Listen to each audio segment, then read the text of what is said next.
Kama ulishawahi kwenda hospitali ukafanya vipimo mara kwa mara unagundulika hauna tatizo, naomba sikiliza hii hapa. Hakuna aliyekuroga. Nachotaka kukuambia, hawezi kukuambia madaktari, kwa sababu wengi wao ni wamiliki wa hospitali, na hospitali ni biashara, na biashara ili iendelee inahitaji mteja wa muda mrefu. Hebu vuta picha, umepeleka gari gereji ambalo liko na shida mfumo wa umeme, hujajua. Umepeleka kule limetibiwa bodi peke yake,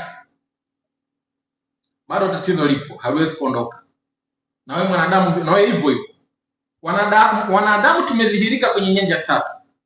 Kuna nyanja ya kifikra kwa maana mental plane, kuna nyanja ya kiroho kwa maana spiritual plane, alafu kuna nyanja ya kimaumbile kwa maana physical plane. Unapoenda hospitali inatibiwa nyanja moja tu ya udhihiriko wako kwenye hii dunia. Kwa tatizo haliwezi kuisha, na suluhu la matatizo ya afya yako huwezi kuipata hospitali. Hospitali inatibiwa affect, sio cause. Cause ya matatizo ya afya yako ni lifestyle, namna unavyoishi, kwa maana wewe ndio daktari namba moja wa maisha yako kuliko daktari yote yule bingwa duniani. Hata kila ambacho unachoshauriwa hospitali mwisho siku ndio inabidi practice, si ndio? Kwa hiyo unapoenda hospitali ikitibiwa physical plane ikasaulika mental na spiritual plane, kuna matatizo mengine ni ya kisaikolojia, kuna matatizo mengine yanatokana na trauma ambazo umepitia katika maisha yako. Unajisi unaumwa lakini bado huna tatizo.